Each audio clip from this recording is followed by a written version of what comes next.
What's up, guys? It's your boy, Barca Boy 103. Today we're going to be reacting to the Barcelona news over the past 24 hours, where there is some news to be discussing. Firstly, on the return of Lionel Messi, Al-Hilal in Saudi Arabia have come in with an astronomical offer to Lionel Messi. They have increased their previous €400 million a year wage offer to an X amount of money, which I will tell you guys about. And also they've offered him to bring all his friends. Apparently they want to bring in Busquets, Jordi Alba, Paredes, Di Maria, Verratti. They're just going to build a whole team of Messi's friends to try and convince him to arrive. And we do have a big update on the La Liga green light for Lionel Messi's signing, and also a big update on the signing of Fabricio Diaz, the young Uruguayan midfielder who plays in the pivot, of course. Barcelona, I think he's a very, very strong player, will be a great player in the future. They are negotiating a transfer to bring him into a Barcelona Athletic, but be in the first team dynamics. And we also have some quotes about coming in from Fabricio Diaz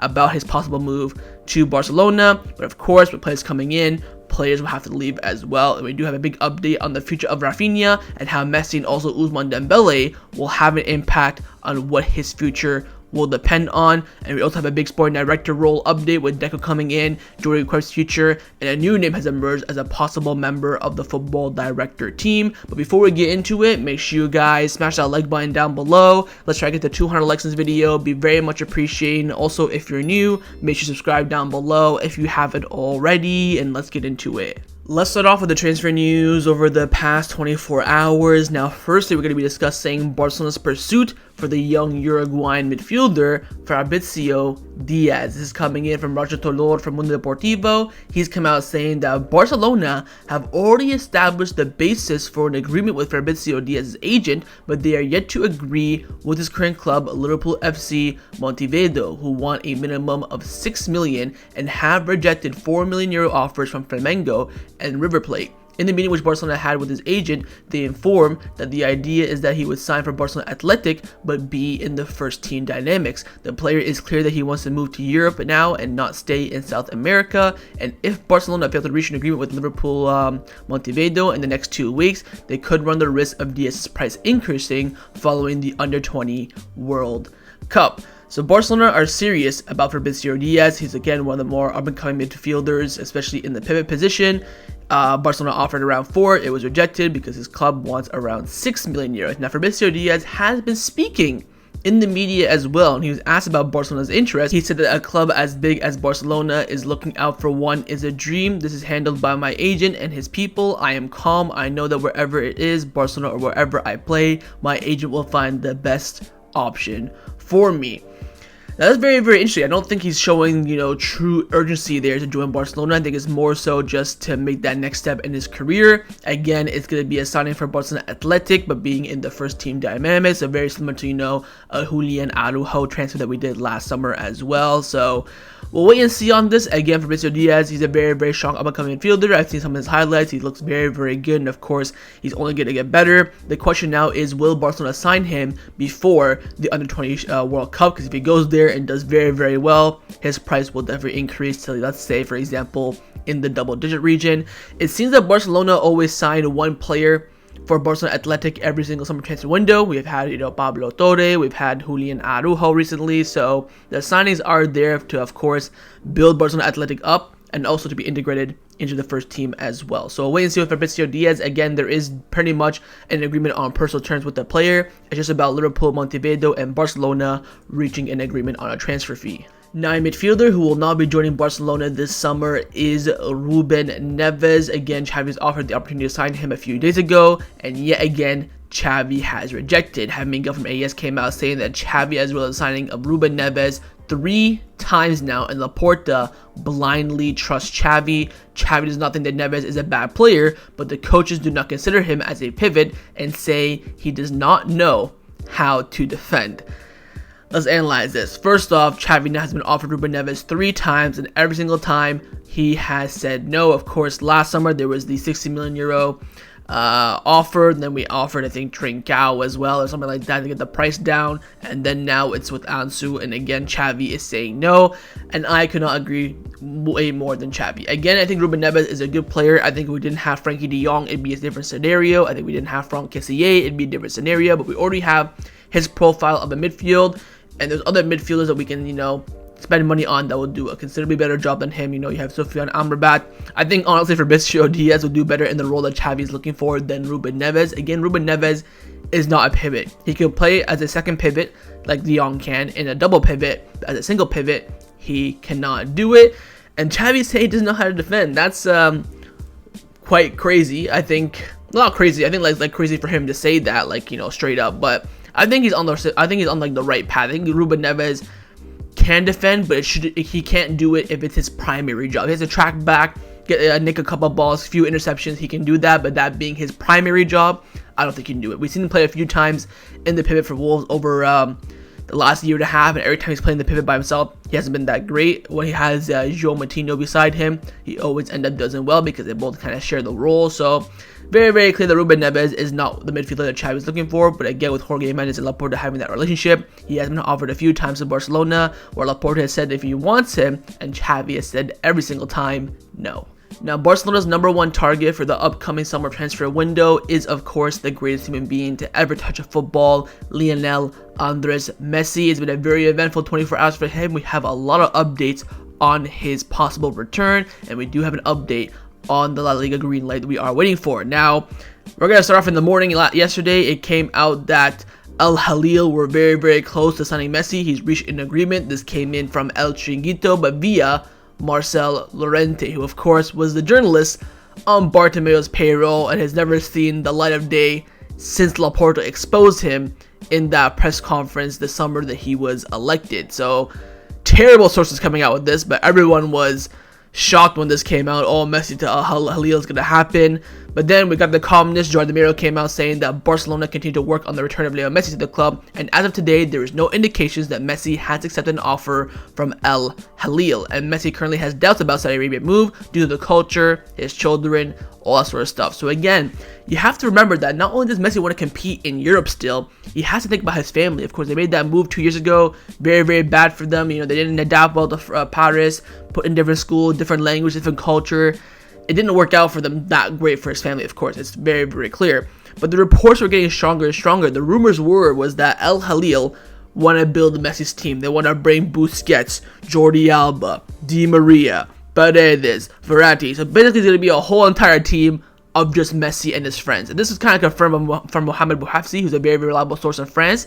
He's come out saying that in order to convince Leo Messi to join Al-Hilal, they also made offers to Busquets and Jordi Alba. I think then L'Equipe came out saying that they also made offers to Di Maria, Paredes, Verratti, all that sort of stuff. So I'm there sitting there thinking, reading all this, like, if I'm the best player that's ever played the game, and a team is offering me a ridiculous amount of money to join them, and they're going to sign all my friends, I would be tempted by it. I put him preferred. Of course, I want to go back home to Barcelona, but this is a very, very tempting offer for Messi, and I can't blame him. Now, Fernando Polo and Roger Tolor from Mundo Deportivo came out saying that Messi has nothing close with Al-Hilal, according to sources close to him. In the case of Busquets and Alba, they also deny this information as well. Sporting came out saying that everything is still the same. If Barcelona fixes fair play, Leo Messi will return. If they don't, it's because the club has informed him about the impossibility of bringing him back, but Barcelona won't tell him this as they did 2 years ago. Nothing is closed yet.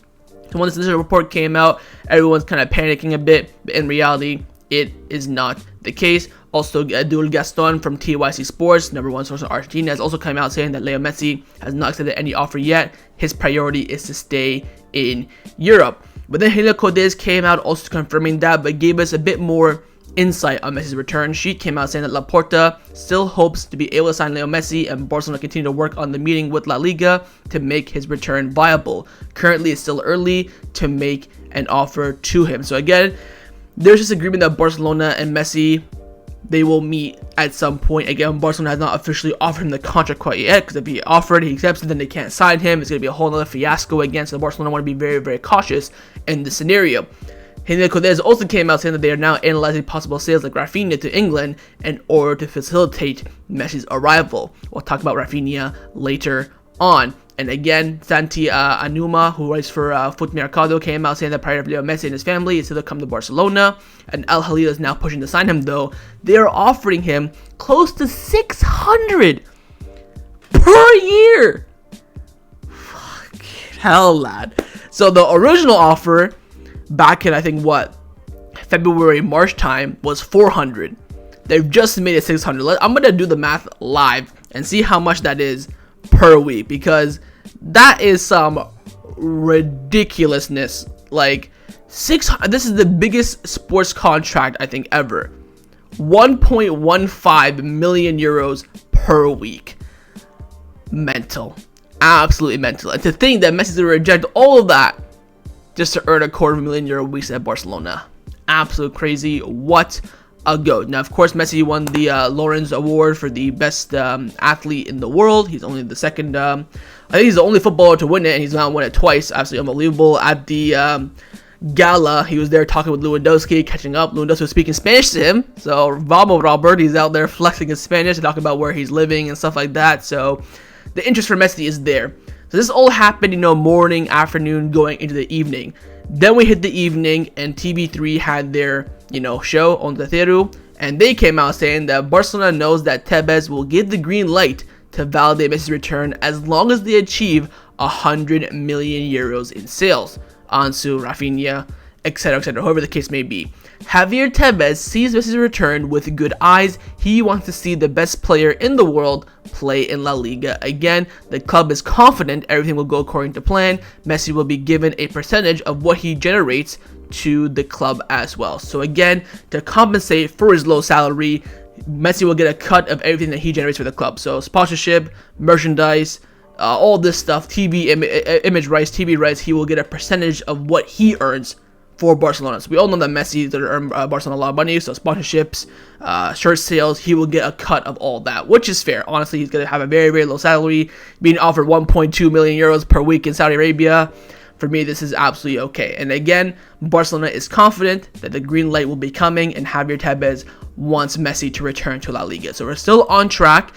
If we just need €100 million in sales now, easy peasy lemon squeezy, Lenglet, Umtiti, Des hopefully, Collado, then one of Raphinha and Ansu will be more than enough. Even Franck Kessié, if someone comes in, Inter Milan, €30 million, Tottenham Hotspur, €30 million. It is easy to generate that money. We just need the official green light from La Liga, which is coming soon, and it is on track. So again, Messi offered a big contract in Saudi Arabia. He's been offered that all his friends will come there as well, but again, his priority is still Barcelona, and his future is still in the hands of Barcelona as well. Let's now discuss the players who have been rumored to leave Barcelona over the past 24 hours. First up, of course, is the main candidate, a player who's actually requesting to leave Barcelona, but will request to leave Barcelona very, very soon, is Raphinha. Joaquin Pereira from Sport, again, #1 source around Brazilian players and Barcelona, very, very, very, very close to Raphinha's entourage. He's come out saying that Barcelona will listen to offers for around €80 million for Raphinha, and it seems like they will be arriving. Newcastle and Chelsea showing the most and very, very strong interest. Raphinha was initially reluctant to leave Barcelona, but he changed his mind recently. He fears that his playing time will be significantly reduced with the possible arrival of Messi and the presence of Ousmane Dembele, who is key for Xavi. Barcelona will start negotiations after seeing the La Liga title, and the priority is to make a big sale before June the 30th. Deco will also help Barcelona in achieving a big transfer fee. Like I said in yesterday's video, I will say it again, I am not butthurt about Raphinha leaving. When the going gets tough, he wants to dip. That shows for me he has a weak mentality, and that for me is fine. I think Raphinha is a great player. I want to see him stay at Barcelona. 20 goals and assists, 20 goal contributions this season. I think he's had a good season. I think Xavi likes him. I think he likes life in Barcelona. Just had a kid recently. I don't know if they're in Barcelona or not. They are on vacation. He might have gone back to Brazil, but this for me shows his weak mentality. We've seen him a lot this season come off angry and stuff like that, and then all of a sudden when Dembele is coming back and Messi might be coming, he wants to dip. To be honest, think about his own career, I don't mind that whatsoever. But when these reports came out, I'm thinking like, if we don't get Messi, will Raphinha want to stay? Because if you told me, oh, sell Raphinha, Messi comes back, I'll fucking do it tomorrow. You know what I mean? Like, I don't care. Raphinha can go. But if we don't get Messi, I would be pushing for Raphinha to stay. Because right now, you know, we make some money, 90 million euros, whatever the case may be. Messi comes back, bada bing, bada boom, everyone's happy. But what Messi doesn't come back? And I was sitting there thinking, like, if Messi doesn't come back, will Raphinha want to stay? Or will Barcelona force their hands and force him to stay? Fabricio Diaz has come out saying that FC Barcelona do not want to sell Raphinha, but the club knows they can make money on his sale. if Leo Messi cannot be signed, then Raphinha's situation will be changed. This club just ceases to amaze me, man. They're just doing everything right. Just sign a bloody right back. So again, for Raphinha, and also, by the way, I forgot to mention this. We need to renew Dembele first, because if we let Raphinha go and Dembele does not renew, then we're fucked. Like, I want Messi to come back, Dembele renewal, then I will sell Raphinha. Because if we sell Raphinha, we'll just need to give Moussa Sissoko more leverage in the contract negotiations. They're like, oh, you got money, you sold Raphinha, we want our 800k a week Ballon d'Or salary. So the club have to be very, very vigilant in what they do in the situation. Again, they have a player that can generate enough money to, balance the books, 1-1 rule, have no problems, bring back the go, everyone's happy, but then there's still a situation of Dembele's renewal. The club, in my opinion, have to bring back Messi and also renew Dembele before letting Raphinha go. But again, Raphinha now is open to the idea of leaving Barcelona, and he will do so if, of course, Dembele stays, if he renews, and Messi signed as well. The club don't want to sell him. The club and Xavi are both happy with his performances, but they do make these signings, and of course, it needs some money. They will let Raphinha leave. Let's now discuss the players who have been rumored to be staying at Barcelona over the past 24 hours. And the main one, of course, is Jordi Alba. He has been rumored to be joining Al-Hilal with Busquets, Messi, and Paredes and Di Maria to have a little old Club de Amigos reunion. But that's not the case on Jordi Alba's side. Hina Codes from Cope has come out saying that Jordi Alba wants to finish his contract with Barcelona and does not want to leave. The club still owes him around 20 million euros in deferred payments, and in addition, he will become a father for the third time in June and has no intentions of leaving Barcelona. So let's break this down. So firstly, he wants to stay till his contract expires in 2024. Fair enough. The club owes him 20 million euros in deferred payments. On top of that, his salary for next season. So again, Jordi Alba will be earning 36 million euros next season, which is around about 600,000 euros per week from his deferred payments and also his current salary. The club must reduce that. If he does not want to stay, I don't give a damn if he's becoming a father. You have to let him go. I would say to Jordi Alba, you can stay, but you've got to cut that, man. Like, we cannot be paying you 600,000 euros per week to be the third choice, second choice left back. I get it, it's money that you're already earned, but I'd rather pay you the 20 million than just give up your salary for the last year. I think that would be a good resolution as well. Deferred payment is what you're owed. It's what you've been earning in your prime, which you probably deserve. Fair enough. But it just is not financially feasible for the club. I think this is the point where Jordi Alba has to make that sacrifice. Again, having Miguel from AES already came out saying that Jordi Cruyff and Xavi will sit down with Jordi Alba at some point to discuss a salary reduction because he has to. And the fact that he's becoming a father, again, will push him to be staying in Barcelona. He does not want to go to Saudi Arabia and have a birth there.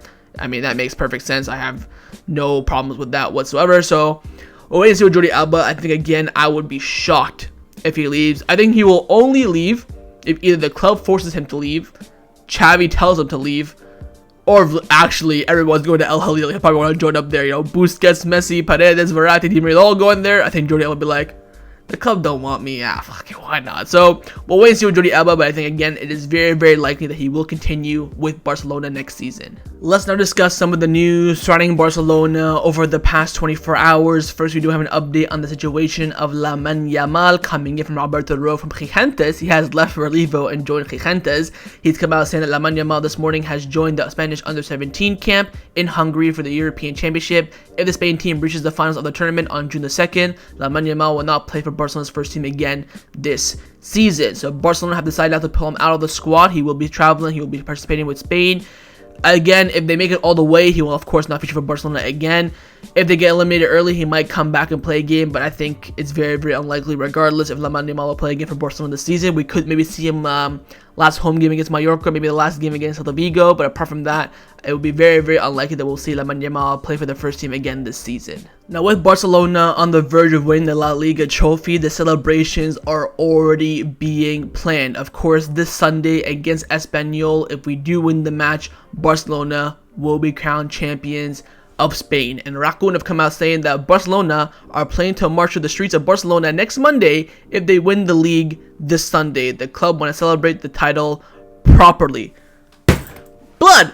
wait for me to come so I can enjoy the celebration. So we're gonna win on, if we win the league on Sunday, they're gonna do a parade on Monday, which for me makes no sense. I thought we were gonna lift the league last home game of the season, so against Mallorca.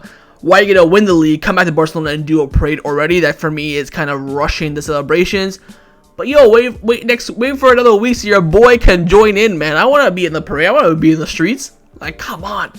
Why are you doing? So we're gonna win the league Sunday night, then parade Monday afternoon. That is the quickest turnaround I've ever seen. And again, I want to see us lift the league at home at the Camp Nou and then celebrate, not celebrate then lift the trophy. For me, that makes no sense. And also, we've won the worst double you could win with the league and the Super Cup. So do I think it's worth a parade? Not necessarily. I think if you win the double, the La Liga and Copa, yes. If you win the Spanish treble, yes. But I think with just the league and the Super Cup, we're a bit pushing it a bit. It's not like, Madrid Copa del Rey celebration vibes, but we are pushing it a bit. But we'll see. Again, the club are planning to have a bus parade for winning La Liga. I think the question now is when. Hopefully, we don't do it straight after. Look, now I'm sitting here thinking, like, do I really want Barcelona to lose this match so I can be part of the parade? No, I want us to win against Espanyol, win to the Cornellà, win the league there. That's going to be so sick. But I want to be part of the parade, man. I'm going on Thursday. Next Thursday, man. Just wait for your boy. So we'll wait and see. But again, Barcelona are planning to have a parade once they win the La Liga title. Now, the final topic that I want to discuss before I end off this video is giving you guys an update surrounding the new appointment of the sporting director at Barcelona. Again, Deco is still the clear favorite. There's supposed to be a meeting today where Deco will discuss his position as sporting director at Barcelona, so wait and see on that. But there are other news coming in from Sergio from Montevideo. He's come out saying that one of the possibilities is that Jordi Cruyff takes up Mateo Aleman's role and Deco takes up Jordi Cruyff's role. Deco would love to look for players and confirm whether they've had the level to pay for Barcelona. Jordi would negotiate deals after the approval from Xavi and the board. So again, right now, Mateo Aleman, I think, is the football director, and then Jordi Cruyff is the sporting director. So Jordi Cruyff would be promoted to the football director, and Deco would come in as the sporting director. Now, I don't really want to trust Jordi Cruyff with that big role of negotiating deals. I don't know if he has that experience. Again, he's only, coached in China and things like that. I don't think he has that level of experience to negotiate good deals and get them done quickly as well, what more Mateo Aleman does. I like the idea of Deco working alongside someone, but I don't think that someone should be Jordi Cruyff. And again, Jordi Cruyff is still very undecided on his future. His contract does expire on June the 30th. Right now, him and Mateo Aleman are both set to leave on July the 1st, but again, Jordi Cruyff could still end up staying. Now, we have been linked with another person to be, coming in as a possible sporting director, and that is Fernando Navarro. Fernando Polo from Montevideo came out saying that Fernando Navarro, who's been a part of Sevilla's sport management since 2019, is another candidate to join Barcelona. Navarro is a former La Masia and Barcelona player and has good contacts at Barcelona, and his work at Sevilla is highly appreciated. He's also good friends with Xavi. He's a specialist in scouting and analyzing the market, and it's pointing that Xavi has asked for him for more information on some players occasionally. Fernando Navarro and Deco can even work together, especially depending on Jordi Cruyff's future. So looks like Barcelona are going to be appointing Deco. I think at this point it's quite clear. The question now is, will it be Deco and Jordi Cruyff or Deco and someone else? I'm leaning towards Deco and someone else, simply on the fact that if, first of all, Mateo Aleman is going to leave, might as well just take his buddy Jordi Cruyff with him as well. And I still am not confident with Jordi Cruyff taking on that huge role in negotiating deals. I still don't know if he has I think obviously he can do it. He's been a part of it with Mateo Aleman. Hopefully he has been learning, but I think that's a big jump from him being, the second man to becoming the first man very quickly and very abruptly as well. So wait and see what Barcelona do in the sporting director role. But again, there are going to be a few appointments, few meetings coming up in the next few weeks to decide what's the future in both the football director and sporting director positions. So that was my reaction to the Barcelona news over the past 24 hours. Hope you guys enjoyed this video. If you did, make sure to leave a like, and of course, leave me your thoughts down below in the comments on everything we discussed. Everything I want to first, of course, is on the future of Lionel Messi. Are you optimistic that La Liga will get the green light or not? Second, your thoughts on Raphinha's situation as well.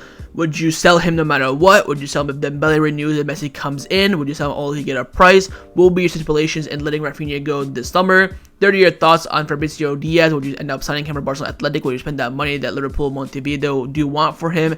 And finally, your thoughts on the sporting director and, of course, football director role at Barcelona. You think Deco should come in? Would you trust Jordi Cruyff to have that big role, or would you change both positions completely? And of course, make sure you guys subscribe down below if you haven't already, and I'll see you guys next time on the channel. Take care, and Forza Barca.